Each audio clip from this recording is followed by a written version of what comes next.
Welcome to EQUUS Farm Calls, where we take horse owners along with us to discuss important topics on equine health and care with industry experts.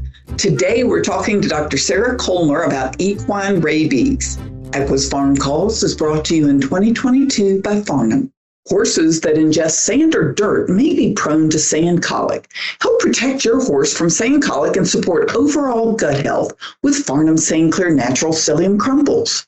Contains premium psyllium seed husk to support the removal of sand from the ventral colon. Ideal for horses that graze or eat off the ground, this veterinarian recommended supplement supports digestive health in horses of all ages, including young foals. Available in tasty apple and molasses flavored crumbles, making it an easy addition to any horse's diet. I'm Kim Brown, group publisher of the Equine Health Network. Sarah Colmer, VMD, DAC-VIM, which means she's an internal medicine specialist, is currently a fellow in large animal neurology under Dr. Amy Johnson at the University of Pennsylvania's New Bolton Center in Kennett Square, Pennsylvania. She recently completed her residency there to become board certified in large animal internal medicine. She has research interests in neurologic conditions of the horse, particularly degenerative diseases, as well as endocrinology. Thank you, Dr. Colmer, for joining us today on EQUUS Farm Calls to talk about equine rabies. Thank you so much for having me, Kim. Well, we're excited to talk about this because so many horse owners, they forget sometimes when they're talking to their vets, and sometimes the vets, they need to remember also, and they're going to recommend all horses get a rabies vaccine. But why is it that What is it about equine rabies? What is it? What is equine rabies, and why should we care about it?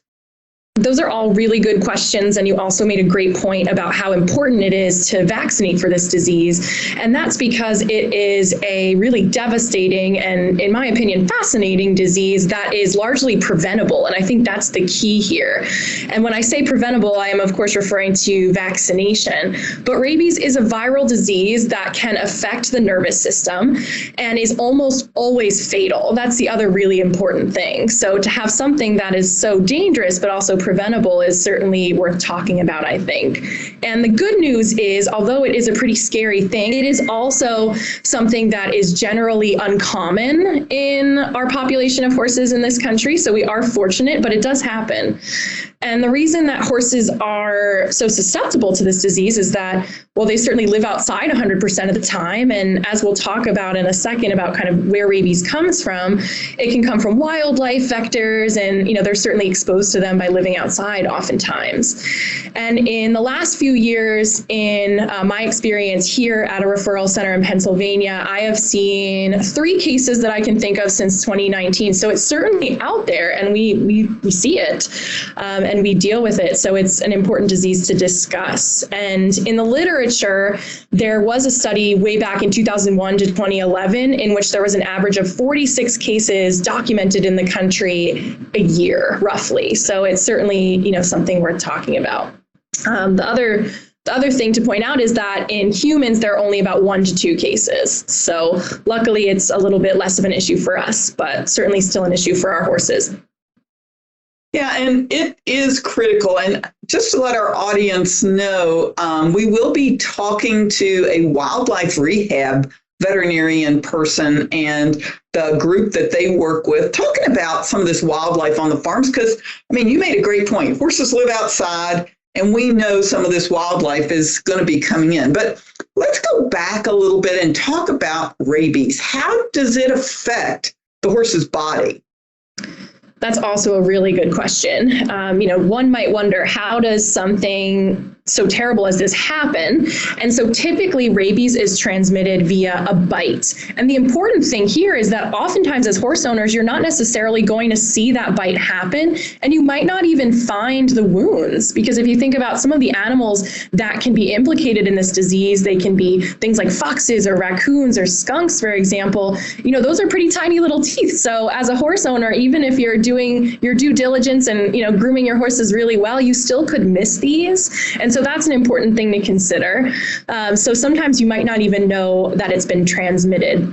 And the other important thing is that the saliva tends to be the route of transmission during those bites. So the saliva gets into those bite wounds. And then what happens is this virus will replicate in the tissues where the bite has happened. And eventually it reaches the nerves, and then the nerves will eventually reach the spinal cord and finally the brain. And so the clinical signs that you can see with this disease are so variable because they can affect all different parts of the nervous system. And in some cases, the animals might be just really neurologically abnormal. They might have trouble walking, they might have trouble eating, they could even become what we refer to as furious. And I think when people think of rabies, often they have this image of this kind of rabid dog that's angry and frothing at the mouth and, attacking people. And in horses, luckily, we don't tend to deal with that form so much. In general, if horses get the furious form of rabies, the most common things that we can see actually are self-mutilation.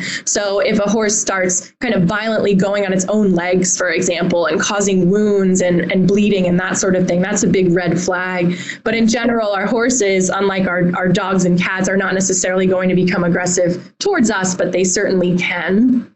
And the other tricky thing about rabies is because it can affect all different parts of the neurologic system, it can mimic a lot of other diseases. And actually, sometimes they'll come into the hospital as colic cases, which I think is something that probably people don't usually consider when they're dealing with a horse with colic signs. But because it can affect so many parts of the body, it can really present in a variety of different ways. So it's important to keep an open mind, I think, when we're dealing with this disease.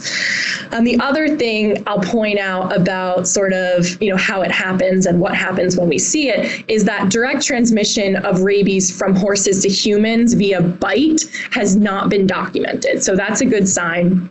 And it's probably because they don't tend to be very aggressive towards us. But it is important to consider that if you have any sort of concerns about rabies in a horse that you are around or exposed to limit any sort of contact with saliva or any other sort of fluids associated with that horse at that time.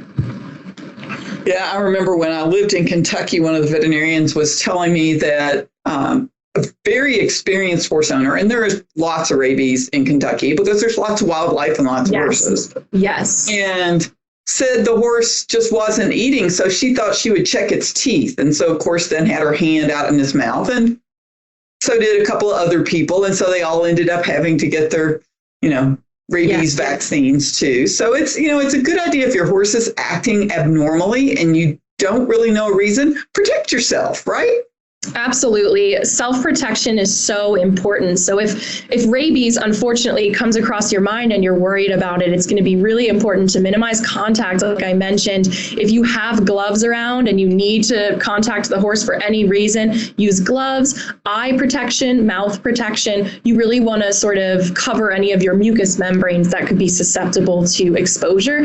And the other thing about dealing with a horse that you might think have rabies before you call your veterinarian, which should be done immediately if you suspect it, is to make a list of anyone that's recently come into contact with the horse, yourself included, because if, God forbid, that horse ends up being diagnosed with rabies, which we can talk about as well, sort of how we diagnose it, it'll be important to sort of trace anyone that's come into contact with the horse that, exposure is a concern and post-exposure prophylaxis or, essentially injections of rabies vaccine need to be pursued.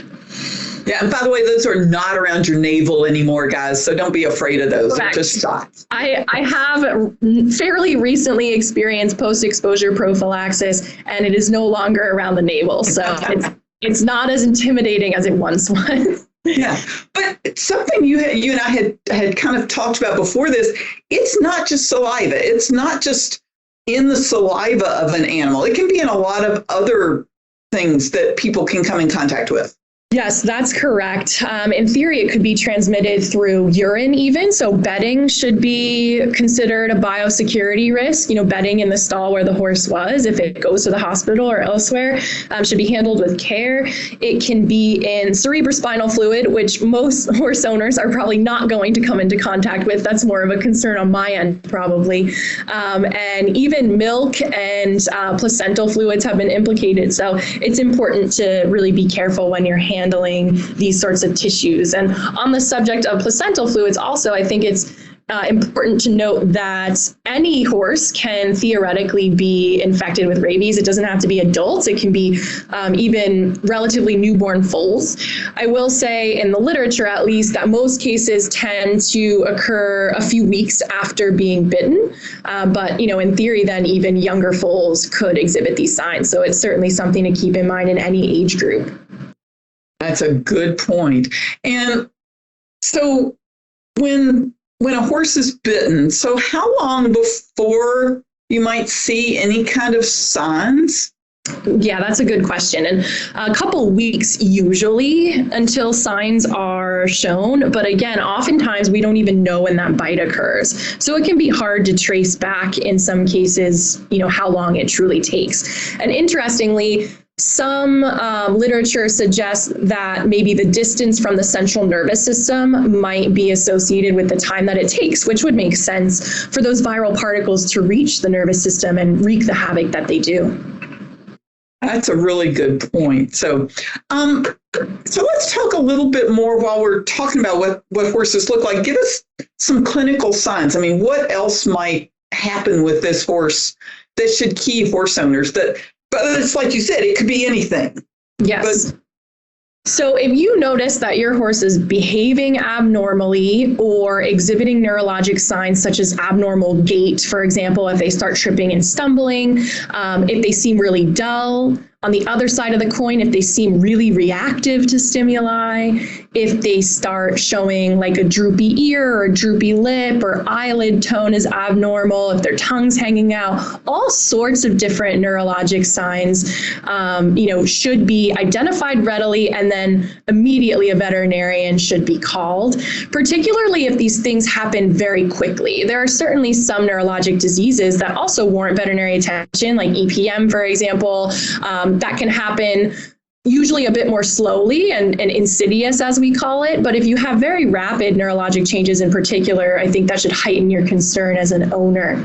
But luckily, like I mentioned, these cases are few and far between, and so much more often are we dealing with things like EPM or wobblers and that kind of thing. So you don't necessarily have to, sound the alarm bells at every, little bit of concern, but it's certainly something to keep in mind if the signs are severe, and particularly if they're kind of rapidly showing themselves. Yeah. Okay. Well, that's good to know. So horse owners, pay attention. If it comes on quickly and it seems neurologic, take all those precautions that Dr. Colmer had talked about before. Let your vet know. And when you call your practice, tell them, hey, I've seen foxes or skunks or whatever on my property. And so that will alert them to be careful when they show up. Exactly. And another thing to have ready if you are going to be calling your veterinarian is if it's not your regular vet that doesn't already have your horse's records, is to kind of know when your last rabies vaccination was, because that will often be a question that will be asked of horse owners by veterinarians so that they can kind of rank their list of possibilities before they get there or after they assess the horse. And so, whether or not rabies is at the top of the list might be heavily dictated by whether or not the horse has been recently vaccinated. Well, that's good. Okay, so let's talk a little bit about diagnosis. So your vet shows up. How are they going to diagnose rabies? Because it does mimic so many other issues. Such a good question. So they will certainly have to kind of use the history of the horse, which signs they're seeing, how fast the signs have progressed, all of that information taken together, as well as the vaccination history, and come up with a rank ordered list of possibilities for what the diagnosis is. If there is really a concern of rabies, it is recommended that a horse be sent to a referral center if possible, and kind of minimize the contact of those involved with it. And referral centers, by that I mean like hospitals, for example, in which biosecurity can be implemented in its kind of most stringent forms. A horse would be placed in an isolation stall. People would wear complete personal protective equipment when dealing with the horse, that kind of thing. However, the unfortunate thing about rabies, one of the most devastating things, is that no matter what species we're dealing with, we cannot diagnose this before death, or we can't diagnose it ante-mortem. So just like, years and years ago, we're still in this place where we need to diagnose it by actually looking at the brain. And as you can imagine, that is not something that can be done in life. So unfortunately, unfortunately, when rabies is suspected and a horse either succumbs to the disease itself or is euthanized, the diagnosis is made by sending the brain in the head or in the skull to the state laboratory of wherever you're located, and the state pathologists and veterinarians will evaluate that for evidence of the antibodies in that tissue. So unfortunately, there's no blood test. There's no CSF test. There's really nothing that we can do before death, unfortunately, which is a really frustrating thing for everybody. The one thing about rabies, though, is if it is truly rabies, it tends to really severely and rapidly make its presence known once the signs start. So even though it can take weeks for them to begin, once they start, they really just kind of snowball. And so generally, it sort of announces its presence, pretty readily. So it's really tough, though, certainly for both veterinarians and owners. Yeah, that is. So is there any treatment if your horse, let's say, has been vaccinated against rabies? What do you do if you either see a bite or suspect this, or your vet suspects it? I mean, is there anything you can do? That's a good question. And I think I can approach it in a couple of different ways. I guess to answer the question about is rabies treatable, unfortunately, there's absolutely no treatment at all. When a horse is hospitalized for rabies, we will do everything we can to support them with, anti-inflammatories and intravenous fluids and slinging and all those sorts of things, especially because we can't diagnose it pre-mortem, right? So we do want to try to treat whatever we can treat and manage what we can manage until they kind of, decide that they kind of go on their own, or we euthanize them. And so we do everything we can to support them, but unfortunately there is no treatment. But if you do suspect that rabies has happened, if you see a fox or a raccoon or some other element of wildlife bite your horse, I think the most important thing to do is going to be to call your vet, as I mentioned. And if your horse has been vaccinated, the recommendations are to immediately re-booster that vaccine. So that's going to be, an important thing to do right away. And that does have to be administered by a veterinarian, which I think is a good thing to point out as well, because some vaccines can be given without the guidance of a vet, but rabies is a really important one. So we want to make sure we have it documented and that it's given by a veterinary professional. But if you do notice that bite, call your vet, have them vaccinate. They might clean up the wound. They will recommend monitoring very carefully. And if a horse is exposed to another horse that had a confirmed positive rabies status, again, we're going to vaccinate, we're going to booster and recommend a booster vaccine for that horse as well, and observe it for 45 days per the AAEP guidelines. So if any horse owners or veterinarians want to know the specific vaccine guidelines, you can actually go online and look at the American Association of Equine Practitioners, or AAEP, rabies vaccine guidelines that are really well established in terms of what age horse gets what vaccine and kind of what that timeline looks like. And so a 45-day observation period would be recommended in general if a horse has been exposed to another horse with rabies. And we will make sure, Dr. Colmer, we will add a link to the article that goes with the podcast. So if you're listening to the podcast, you can go to equimanagement.com. You can go to EQUUSmagazine.com, and you can look at the podcast and the article that goes with it, and we'll add a link in there so they can see those AAP guidelines. That's great. That'll be really helpful. I appreciate that. And I guess the one other thing I wanted to mention about if you suspect that your horse has been exposed to another horse that was confirmed positive, if your horse is not vaccinated, that's going to be a much more serious conversation. And so a state veterinarian will usually be contacted when there is a positive, and other horses that may have come in contact will be in discussions with the state vet. But there can be really serious recommendations for animals that are not vaccinated that came in contact with a rabies positive horse. Sometimes euthanasia might be necessitated, or isolation for a really long period of time, several months even. So it can be really important to keep your vaccines up to date, and also communicate with, your barn managers, other horse owners, and the state veterinarian. Yeah, that's a good point. Make sure and let the professionals know so that they can give you the best guidance possible. Let's talk a little bit about prevention. Okay, so we've got a vaccine, which that's awesome because, that's a great thing.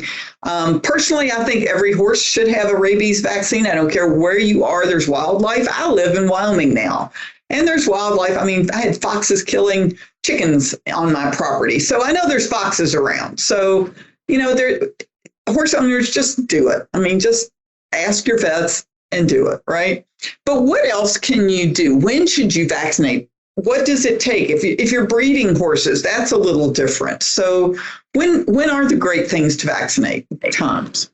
That's a really good question. And I can kind of go over those highlights. And again, for those that might have the link to the AEP guidelines, they'll provide more details. But to sort of summarize, if you are dealing with breeding, we certainly recommend annual rabies vaccines in brood mares before breeding.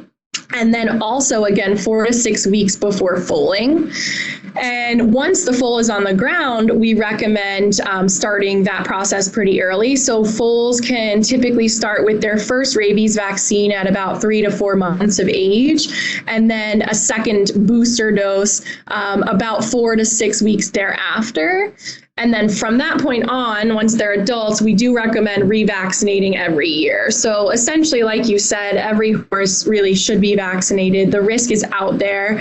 Some states and some regions of the country also, like you highlighted, Kim, might have more wildlife and therefore be considered more endemic, we refer to it as. And if you live in an endemic area, that's certainly going to be something that you want to take even more seriously. So every horse, certainly we recommend an annual rabies vaccine. Okay, and I want to just reiterate one more time. If you think your horse might have rabies, let's just walk through. What should you do? Great question, and a good way to, I think, kind of summarize everything. So the first thing that you should do is honestly just remove yourself from the situation. Make sure everyone else knows to minimize contact as well. Then call your veterinarian right away, express your concerns, have your recent vaccine history available if they don't have it. For instance, if you're calling a different emergency clinician, make a list of people that have recently come into contact with the horse, perhaps while the veterinarian is on the way. And if you, for some reason, find yourself absolutely having to make contact with this animal that you are concerned about, make sure you protect yourself, use gloves, use protective eyewear if you have it. Masks as well are going to be really important, and just try not to come into contact with any fluids as best you can. Although that's a great list to end with today. And Dr. Colmer, thank you so much for joining us today on the EQUUS Farm Calls podcast. That's a really super important topic, and you made it much clearer. I appreciate that. Absolutely. It was my pleasure. Thank you so much for having me. And a big thanks to our audience for joining us today on EQUUS Farm Calls, brought to you by Farnam. And we welcome your input and hope you'll tell your friends about the podcast. If you have any suggestions or comments, you can contact me at kbrown, that's the letter K Brown, at equinenetwork.com. EQUUS Farm Calls is a production of the Equine Podcast Network, an entity of the Equine Network, LLC.